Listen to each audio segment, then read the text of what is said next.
Marisa Stone with Simon Says Social and the Systems Lounge, and I want to welcome you today to the 2017 Business Systems Virtual Summit, where you get to learn all about the systems that our speakers use to get stuff done.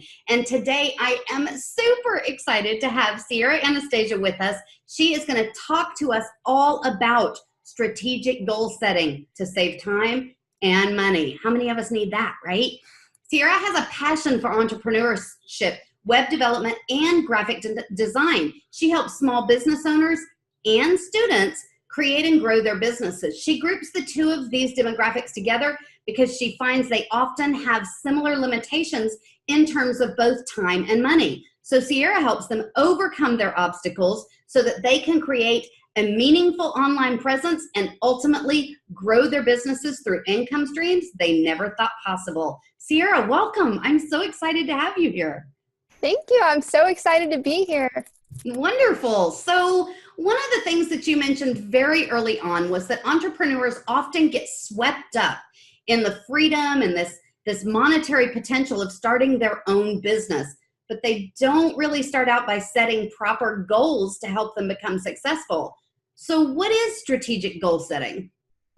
Well, I would say I took a lot of entrepreneurial related classes in high school. So I was introduced to the entire, system of how to become an entrepreneur successfully. So I've been within that environment for a very long time. And a lot of what I see is people hear like entrepreneurship, you take a risk and you make a lot of money. Like that's really all they hear about it. And if you're just like hearing about entrepreneurship in conversation, it'll of course appeal to you because people are going to talk about why it's so great. But in common conversation, you don't really say like, yeah, and you also have to worry about all these things. You have to stay on top of, you don't get a full course on how to become an entrepreneur when you're hearing about all the great things that are involved with it. So strategic goal setting, I would say, is definitely focusing on exactly what's going to get you to your ultimate goal. So like I build websites for people. So every time we build a website, the number one question you ask before anything else is, what's the purpose of your website? What's your website going to do? And then based on that, we plan everything else on that one question. And that's how you should become an entrepreneur. That's how your entire process should go. It's always starting with that one question. So, and you kind of bring us to my next question, which is, why should this be something that entrepreneurs are focused on all the time? Because I mean, like if I'm an entrepreneur and I set my goal, okay, so I want to build websites for a living. Okay, that's what I've said I want to do. Why is this something that I need to consistently revisit? Because definitely if you decide this is like the number one reason why I myself value this process so much, because if you don't, let's say you want to build websites for a living. This is exactly what I did. The way that I stumbled upon like why this process is so important is when I was still in high school, I wasn't really super interested in going to college. I honestly signed up for college, like not at the last minute, but everybody was preparing for it like junior year. Senior year, I was like, oh shoot, I still haven't applied. I should probably do that. And so I ended up going to community college, and because I'm not going to pay a lot of money for something that I don't even have an interest in. So I was senior year, I was looking at what exactly it was that I wanted to do with my life. So I was taking free classes on Khan Academy. I don't know if anybody's ever heard of that. It's basically a free course platform for like all kinds of subjects. It had coding on there. And I decided like, I want to pick this up as a hobby, see what it's like, because, that sounds fun, solving problems with technology. So I definitely was like studying for a couple of weeks, even a couple of months, I would say. And then I started looking into more resources for where I could learn. And I found this place called Skill Crush, and they're all about like basically learning how to code, visual design, basically everything about building an online presence. So they had this sale going on for $1,000 for 3 courses.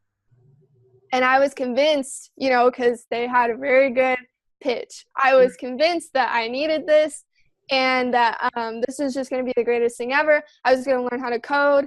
And the thing that got me was like the amount of money you can make per project. Like for a Ruby developer, it's $4,000 per project, like on average. Right. So I was like, oh yeah, I want to do that. So I bought the course for $1,000 in high school. And I was going through it. And then I got really busy with college and I just stopped. Yep. Just stopped learning it. I didn't have the time. And like even today, I still haven't finished that course. Yeah. So I wouldn't say I wasted $1,000 because, I mean, as of like right now, I guess you could say that I did waste that $1,000 because I have not yet utilized the information from that course. But it would be valuable in the future if I took the time to go back and learn it. So as of right now, I mean, I think anybody in my shoes would be like, dang, I wish I didn't buy that $1,000 course because I could have that $1,000 back. Right. So definitely if I had done the research before I went into the course of like what it really takes to be a web developer and what it really is like I'm all about the visual design. I create wireframes. I create the skin for the wireframe. That's what I do. Right. I don't exactly, I mean, I just never had the time to learn web development. So Right. I don't spend my time on that part. If I had known a little bit more about like what each component of the process was, then I could have picked better for myself, which one I would be more interested in pursuing. Right, right. And so I can totally see how strategic goal setting, by knowing going into it what you're interested in doing, Exactly. you save yourself a ton of time on the back end and Exactly. money too. Yes. And I also would relate that to college. I mean, so many people told me, oh, well, you'll change your major 5 times. No, I will not.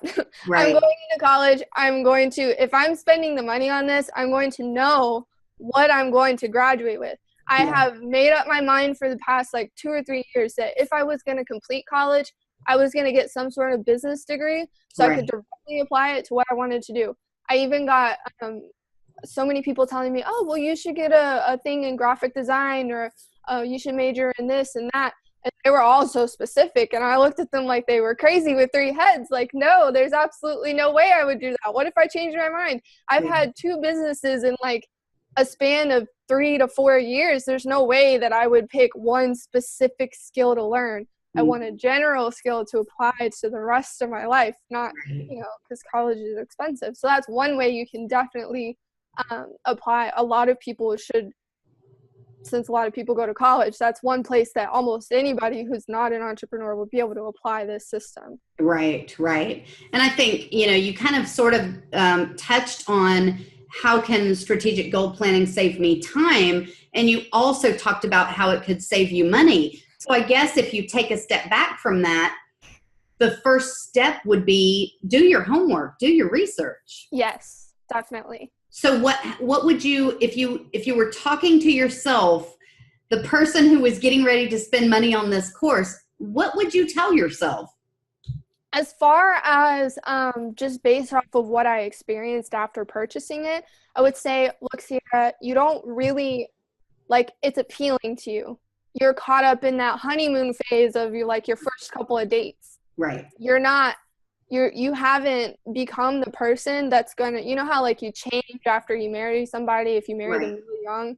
A lot of people I know who are like in my class are getting engaged right now, and I'm like, you guys are crazy. You're going to change so much right now, and they're going to be a different person. Yeah. So it's like the same thing with just figuring out about this new thing that you can do.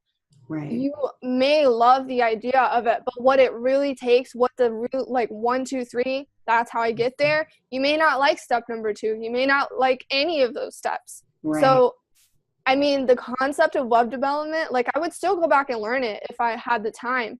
But I don't have the time, and so for right now, that's something that I'm setting aside, even though I spent the money on it already. If I hadn't spent the money, but I knew all of this beforehand, then I would still have the same mindset. Like, I just would still have also my $1,000. Right, right. Because you may have spent your money in another course that would have helped you to do what you're really trying to do. Exactly. Yeah, that makes that makes so much sense. Yes. So we talked a little bit about time wasters. Let's dive into how much time do we really waste in a day? I mean, I hear it so many times. Oh, I don't have time for this, or I don't have time for that. How can we really dive into our day and figure out how much time we're really wasting? Okay, I won't name any names of the people I'm about to talk about in my life, but so many people, they'll probably be able to figure out who they are if they ever watch this based on what I say. So maybe you work, either it's from home or you work outside of your house, whatever the case may be. You come home and then maybe you make dinner and you need to relax and de-stress. Okay, that's fine. So you get home, let's say you work 9 to 5, you get home around 6 or 7. From 7 until 11, your relaxation is watching TV. I just have grown up, like I have access to TV. It's not like I don't have a TV in my house. I think the thing is I don't have a TV in my room. Right. So I don't watch TV. I mean, I have my MacBook, so I have the option to log into Hulu on my Mac, but I really try not to, because every time I have access to Netflix or Hulu or anything, I try to like, oh, I'll just relax and watch a TV show. I get sucked in and I have to finish all the seasons. That is a huge, I would say probably the number one time waster I see is people watching TV or movies or anything like that. Yeah. Like, I hear a specific person in my life complain all the time. I just don't have enough time in the day. I don't have time for this. I don't have time for that. Yes, you do, because you spend so many hours in the day watching TV. It drives me crazy. Yeah. And then another thing that I definitely see a lot of people in my generation especially doing is spending time on social media. Yeah. Think about this. Let's say that you spend 10 minutes. 10 minutes is like an unrealistically short amount of time to spend on social media. Right. Let's say you just spend 10 minutes on social media. Okay, it's fine. You wake up, roll over, there's your phone. Hey, let's scroll through some things. And then you go get ready for the day. But then you do that 10 more times throughout the day. That's 100 minutes. But the thing is about those statistics is they're very short. Like, they're not accurate, but like I guarantee people do it way more than that. That's like at least an hour, 2 hours, sometimes for the crazy people, maybe even 3 to 4 hours out of the day on social media. Because I know sometimes, like, when I get like sucked in to a story on Snapchat, some of them are really long, and I'll be like, oh my goodness, that was like a whole 40 minutes I just spent on one of the stories on Snapchat. Right. Those ones that they always have there for everybody. Mm-hmm. So, yeah, like definitely social media, watching TV, and then even like for me, when I was younger, I used to take like an hour for my showers. It was crazy. I don't even know like how I took that long. I think I was just like standing in the water because it felt so nice. But so now I'll set timers for myself, and like if I have to do a lot of things in the shower, then I'll set it for 30 minutes. But if I just have to like do a quick shower and just like wash my hair, then I'll just set it for 15 minutes. Right. So that way I'm like, oh, I have like a visual of like, oh, that bomb's gonna go off if I don't finish my shower, so I better get to work, because otherwise, I'm wasting all this time. So when I have that visual reminder that like I'm wasting my time basically if I don't finish in that amount of time. Mm-hmm. So like my day, like even getting here today, I got here, it was 1 o'clock when I got here, and I asked my friend like, oh, so what did you do today? And he was like, oh, nothing, it's only like 1 o'clock. And I thought he said 11, and I was like, yeah. And then I was like, wait, it's 1 o'clock. And so definitely like some people just don't know like how much you can really fit into a day. Like you can really fit in a lot. For myself, I write with an expo marker on my desk. Mm-hmm. And this really helps me aside from setting timers. I write down on my desk, like with my expo marker, what exactly it is that I want to get done for the day. So like not like first you need to do this and then this and then this. It's just like a 1, 2, 3, like I need to get this blog post done, I need to record this video, and then I need to like do this thing on Facebook, just the one thing, so that when I look back at my to-do list and I'm like, oh, I'm 5 videos in on Facebook stuff on like cat videos, I don't know, whatever pops up on your feed, you can be like, oh wait, I'm not supposed to be doing this, there's a reminder right there.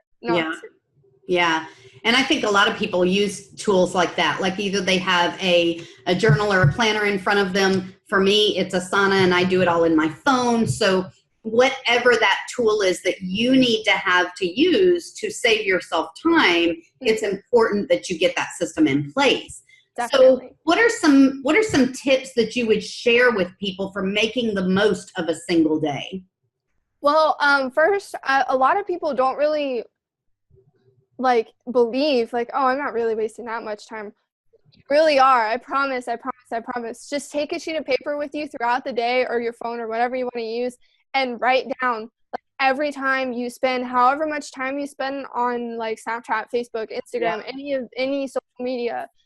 If you read articles for fun, if you watch TV for fun, whatever you do for fun that's not productive, write it down, and like write the amount of time down and do it for like a week.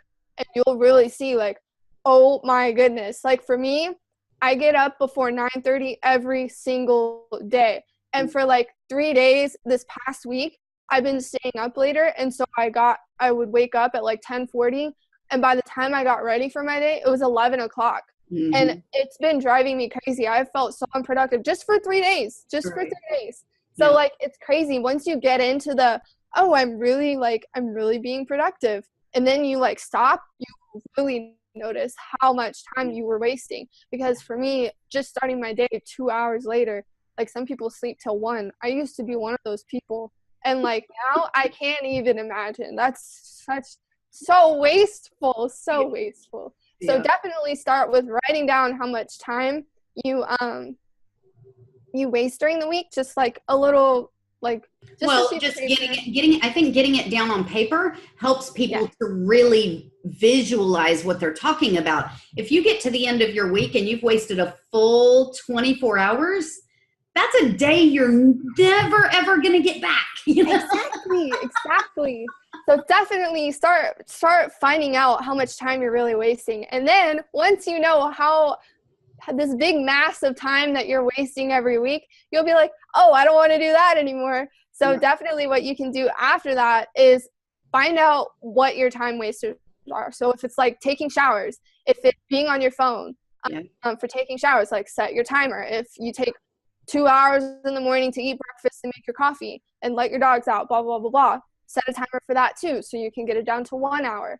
If you're spending time on social media, or like someone texts you, you can just be like, put your phone on do not disturb. That's what I do, definitely. And also another thing, I set my phone behind my computer when I'm working so I can't see it and I forget about it. Because I notice that if it's sitting right next to me, I'm like 100 times more likely to be like, oh, that's so tempting. So I would definitely set it behind either like on the other side of my desk where I don't even look, or like behind my computer. So put your phone out of sight, but still within reach, like, if you need it for something. The other thing I heard you say just a little bit ago is stop watching so much television. Like really, that little black, gray, whatever color your box is, sucks so much of your time. It's not even funny. It really is not anything for it. It's one thing if you are reaping some sort of benefit. Yes, like when I watch TV, like my mom just got Roku, and so now we have Hulu instead of we used to have like Uverse. And so like anytime I watch TV, some people are gonna laugh at this. Anytime I watch TV, it's Shark Tank. Like yes. So I mean, I'm at least learning a little bit. I definitely love watching that show to get a feel for like all the different things people are doing out there. I mean, I teach people, I teach like entrepreneurs, students, I teach all of that, bloggers, that whole creative entrepreneurial side of people. I teach them how to make digital courses.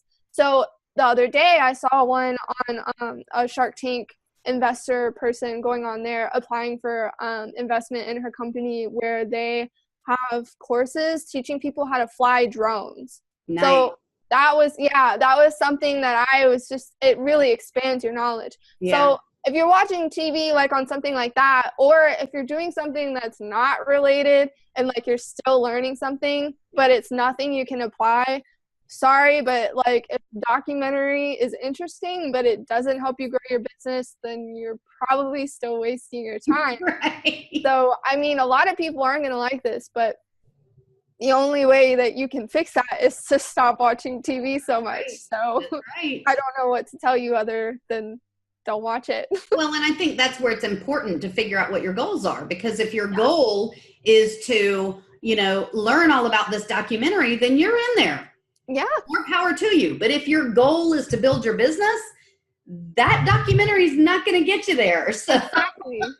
and that's kind of what this whole conversation is all about, setting strategic goals. So I know that we're going to dive much, much deeper into the process of setting strategic goals in the next interview. But is there anything else you'd like to say before we jump off this interview? Well, definitely you need to get started with setting your specific goals so that your life is more organized and more purposeful. So I would really get to that sheet of paper and write down how you're wasting your time throughout the week, throughout the month. And then once you see, you'll really be prepared, like, okay, guys, I'm ready to set these goals. Let's get to it because I'm tired of wasting all this time. Right, exactly. Good point. So, Sierra, tell people how they can reach out to you if they want to touch base with you or perhaps work with you. How can they do that? Well, definitely go ahead and go on over to my website. I have plenty of contact forms that are available for you to reach out to me. You can just take a look through my services page, see if any of those packages are right for you. If you have any questions, feel free to shoot me an email. That's the best way to reach me. That's where I probably spend most of my time communicating with people, is in my inbox. Nice. So definitely shoot me an email if you have any questions about anything we talked about today or about, making your website, anything like that. Very cool. Thank you so much. And guys, Sierra is also giving away a freebie. You can click on that link below this video and have access to that. For those of you who are part of the All Access Pass, stick around because we're going to take a much deeper dive into the process of setting strategic goals with Sierra in just a little while. Thanks, everyone. See you in the next interview.